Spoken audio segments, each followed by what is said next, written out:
A few months ago, I did a masterclass video on selecting the best size for a sweater. We use the upper bust measurement to get you most of the way to a perfect fit. But here's the thing, unless your body is exactly like the pattern's fit model, spoiler, it's not. Your sweater might still need some tweaks. That's where fine-tuning fit comes in. In today's 15-minute masterclass, I will show you how to make simple adjustments to get a sweater that actually fits, or at least fits much, much better. If we're going to spend hours knitting something, we want to love how it fits and how we look in it, right?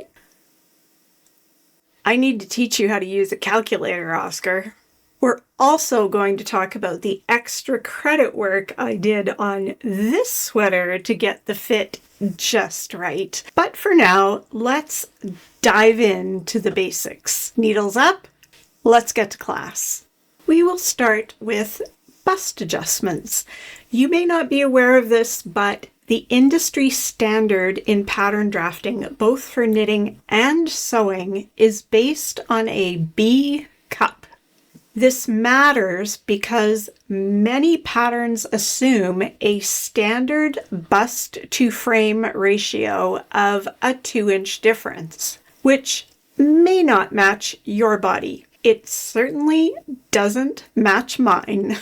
Now, of course, knitting is very forgiving, and often 0 ease or even negative ease at the bust can be totally fine. But if that's not the fit you're going for, or the design doesn't lend itself to a snug fit, here's what to do. If you are going to need more room in the bust, but you don't want to change any other aspects of a garment's fit, you'll need to increase stitches at the bust line and then take them away again by the time you get to the waist or to the shoulder. Between the bust and the waist, you'll most likely do this with vertical darts. Between the bust and the shoulder, it's best to find a discrete spot to decrease those stitches. V-necks are great for this because you can use that shaping to hide the extra decreases. If it's not going to work there, then sometimes you can hide them in the armhole edge, or there might be a design element like a cable where you can discreetly hide the decreases. My Acorn Trail cardigan by Amy Herzog has very deliberate vertical design elements that provide a perfect spot to increase and decrease wherever you need to without having to work them into a complex pattern. Okay, Nicole, but how much should I decrease and increase? Like I said earlier, knitting is pretty forgiving, so I tend to adjust my knits a lot more gently than I would in a sewing pattern. A little bit of tweaking can go a long way. On the front of the sweater, I decreased 4 stitches from the hem to the waist on each side. In this gauge, that's 1 inch per side. I then increased 8 stitches between the waist and full bust. That's 2 inches per side, which I believe was an extra inch per side from the original pattern. Then, when I was working the neckline curve, I took those extra stitches out. Would have been about 4 stitches. So my shoulder didn't get any wider.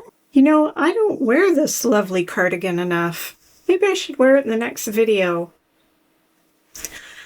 No, Oscar, it's not cashmere, it's Donegal tweed. Let's talk about horizontal bust darts for a minute, which look a lot like what you see here on this sweater. Horizontal darts are often made with short rows, which add length but not width to the bust area. There are different schools of thought about this, but I believe, as do other fit experts, that you only need horizontal darts in rare cases where your front length is significantly longer than your back length. You'll probably instinctively know that this is true for you because your sweaters and shirts tend to ride up at the center front, and that's a good indication that you might need that little bit of extra length that horizontal short row shaping can give you. So it's really those vertical shapings that work best for adding width for the bust. Now we'll move on to the waist. A little shaping at the waist truly can magically transform a sweater's silhouette. Yes, Oscar, and you'd have fewer curves if you laid off the treats once in a while.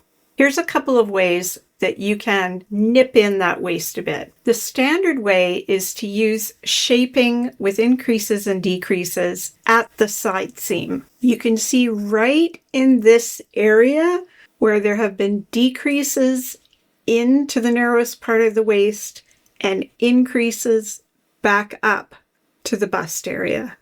Another option, and one that can make quite a bit of difference for just a small tweak, and that is putting a few darts in the back only. I don't know about you, but I definitely need more room in the front waist area of my sweater than I do in the back waist area.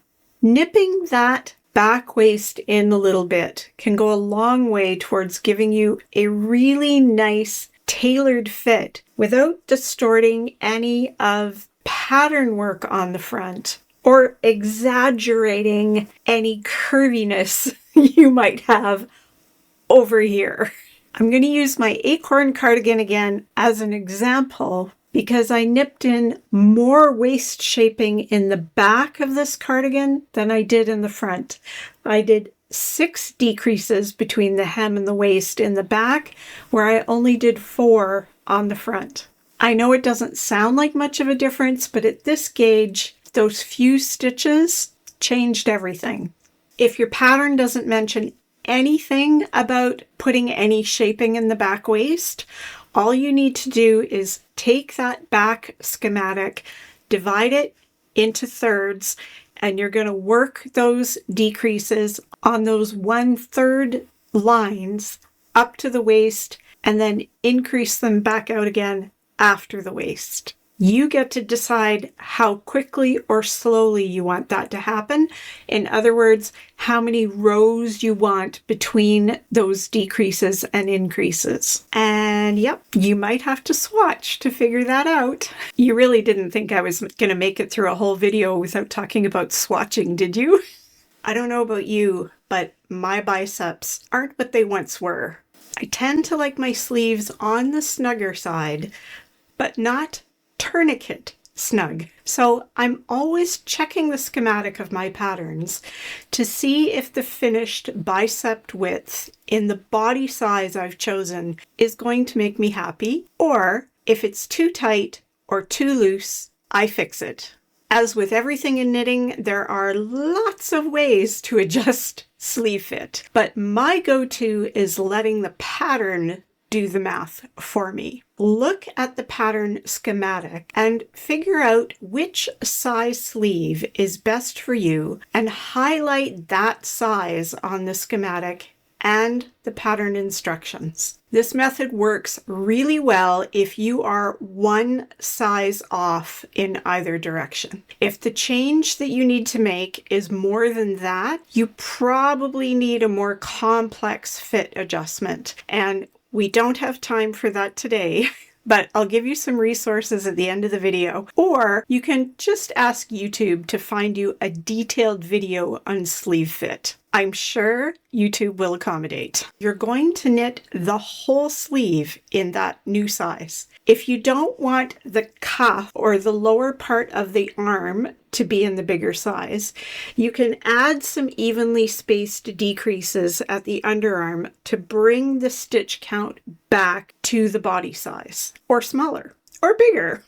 Okay, Nicole, But how is that bigger or smaller size sleeve going to fit properly into the armhole? Did you think of that? Yes. Yes, I did. It's going to fit because you are also going to knit the armhole at the bigger or smaller size. This is why I said that this works best for one size up or down. Any more than that, and you could be messing with the fit of the rest of the sweater. Read through your pattern and find any instructions that relate to armhole shaping and highlight the numbers for the size that corresponds to the sleeve. Those are the numbers you will follow when you get there. The trickiest part is if you're working from the bottom up, you need to pay attention to the number of stitches that are bound off at the start of the armhole. You're going to add up the number of bind offs and decreases for your main pattern size and do the same for the size that matches your sleeve. Whatever the difference is between those sets of bind offs and decreases, you're going to need to increase or decrease the same number of stitches at the side seam leading up to the armhole. If you don't do this, you're going to affect the fit in the upper body and shoulder, and we don't want that. If you're working top down, you're going to be fine to just follow the new size instructions because you'll be adding the appropriate armhole shaping as you work your way down. I know this might sound or feel a bit convoluted or confusing, but really you're just working part of the pattern at one size and part of the pattern at another. You are 100% allowed to do that. You have way more control over your patterns than you think you do. Here's the story about my Costa Maya cardigan that I'm wearing right now. A couple of years ago, I took Patty Lyons' online sweater knitting class for this fabulous cardigan. I've been knitting my sweaters a lot shorter in the last few years, and so I thought I wanted to shorten this one. Patty gently suggested that I might not love the proportions if I do that, and she did something that made me stop in my tracks. She recommended that I draft a mock-up in fabric and try it on first to make sure I was going to be happy. So I did. And here's what it looked like. So you can see what it would have looked like shorter compared to leaving it longer. And Patty was absolutely right. In the end, I decided it looked a lot better in the full-length version than the shorter one, especially with the amount of shaping and flair there is in this particular design. Now, obviously, I'm not recommending that everybody do that.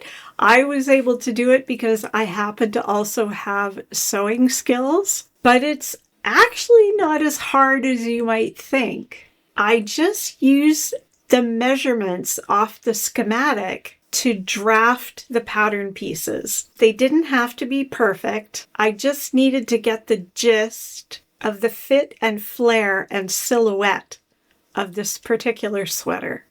Let me know down in the comments if you've ever tried something like this. It was certainly the first time that I've ever done it, and it may not be the last. Yeah, Oscar, Patty is right a lot. I really love how the sweater fit turned out and the shape and silhouette of the sweater, but I don't think this bluey gray is doing me any favors. There might be some over dyeing in my future. There was a lot to cover and I only had 15 minutes, so I didn't have time for any detailed formula or complex fixes. So if you need or want to dive deeper, here are my recommendations for where you can go to get really excellent fitting help. You can always go to Patty Lyons. You can either get her fantastic Knitting Bag of Tricks book, or you can take any one of her amazing classes she teaches with Vogue Knitting Live. She teaches live in various places, and she has her own education platform on her website. Patty truly is your knitting guru's knitting guru. And of course, there's Amy Herzog and her amazing books. And there's Kim McBrien Evans, from whom I am currently taking a sweater fitting class. She is phenomenal. She's been studying fit for years. She knows a lot more about it than I do. If you got a little bit of help today, give me a thumbs up to let everybody know, and let me know what sweater fit struggles you've had. If you want to keep learning, you can go check out my video on choosing the right sweater size. It's linked right here. And as always, keep those needles clicking. I say goodbye, Oscar says goodbye, and we can't wait to see you next time. Bye!